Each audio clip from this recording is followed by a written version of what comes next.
The Dawnless Days Modders have done it again, guys, with the new 7.0 update released just last Friday, because the maps that have been added in here are just so impressive. While the campaign work is ongoing and apparently is over 50% complete now, which is just really great news, we've got this new version of the mod that adds tons of rebalancing across the board, a few new units as well for Rohan, but the bulk of the content are these three brand new incredible battle maps with the Dead Marshes, Mountain Pass, and of course the famous Helms Deep.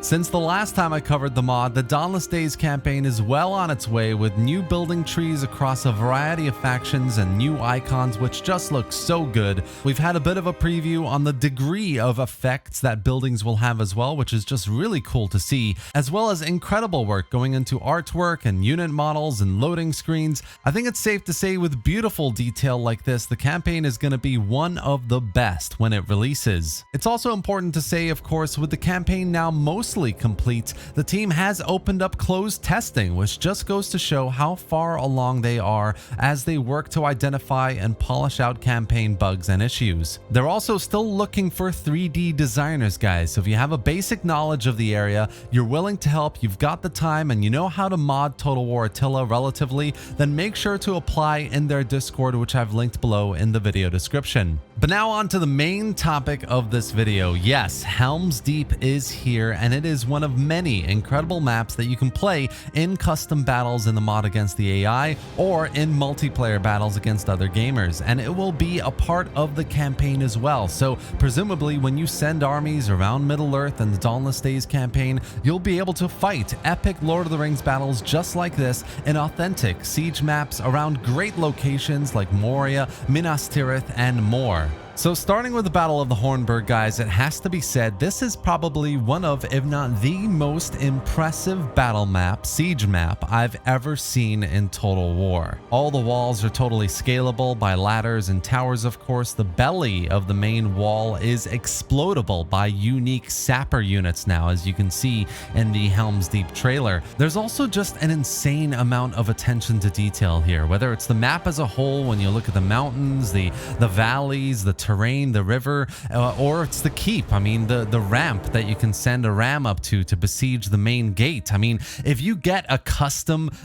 devilish looking ram that was present in the Lord of the Rings movies up there, it would add so much to the immersion here that is already incredibly present. There's so much detail. The unique ammo dump placements where ranged infantry can reload their ammunition, the incredible multi-layered keep with the super interesting little bits of scaffolding and supplies and boxes all around, the main door at the back of the keep, the encampment in the far kind of like backside of the walls here. Everything just looks so detailed, so immersive, so authentic. It has to be said, the modders have just done an incredible job to really immerse you into the Battle of the Hornburg here. I've tested out a few battles both in day and in night, of course, with different numbers of units. I've tried to do the large battles enabled as well, especially in the night mode, to get as immersive a battle as possible with as many soldiers on the battlefield as possible as well. Attila being Attila, performance is always going to be a bit of an issue, but to have all these units on the battlefield, to have a large scale battle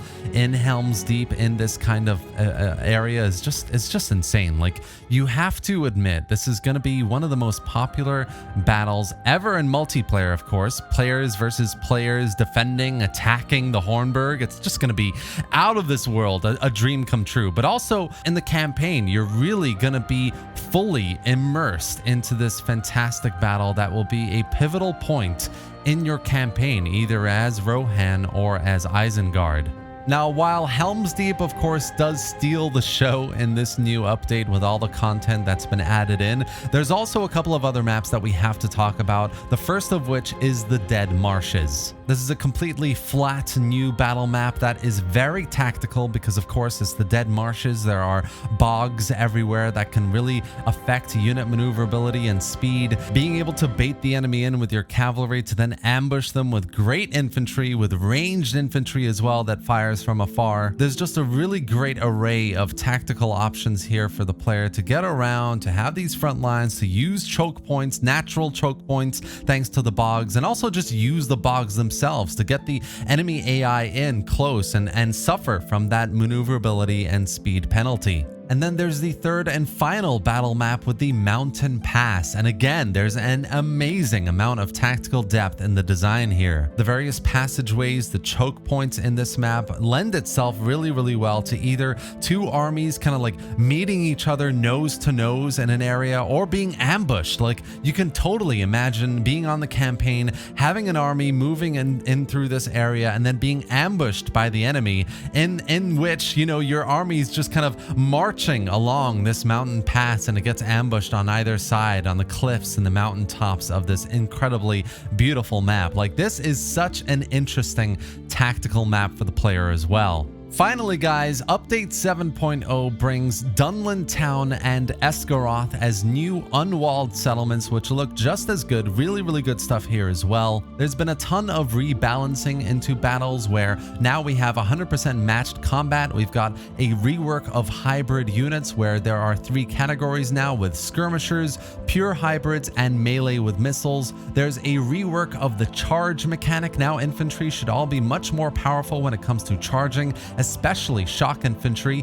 Pike units have been reworked as well, so the box looks a lot more realistic and behaves more realistically as well. There's a missile rework which slows down the velocity of missiles but makes the arch of fire more realistic looking. There's a formation rework, which basically means across the board all infantry and cavalry formations have been redone. There's the new sapper units. The cavalry units have all been changed and redone as well. There is a ton of work here to make the battles more realistic, more immersive, and mechanically a better, enjoyable time for the player as well. Overall, as we march towards the playable Dawnless Days campaign, which with it being over halfway done, hopefully is sometime soon, it's amazing to see that the mod team can still put out updates just like this with new battle maps, new units, better battle balancing. Everything here is just super impressively done and should make for a more detailed and replayable campaign as well. As I said before, the team still do need help, so if you do have some basic 3D knowledge, then hop into their server, which I've linked below in the video description.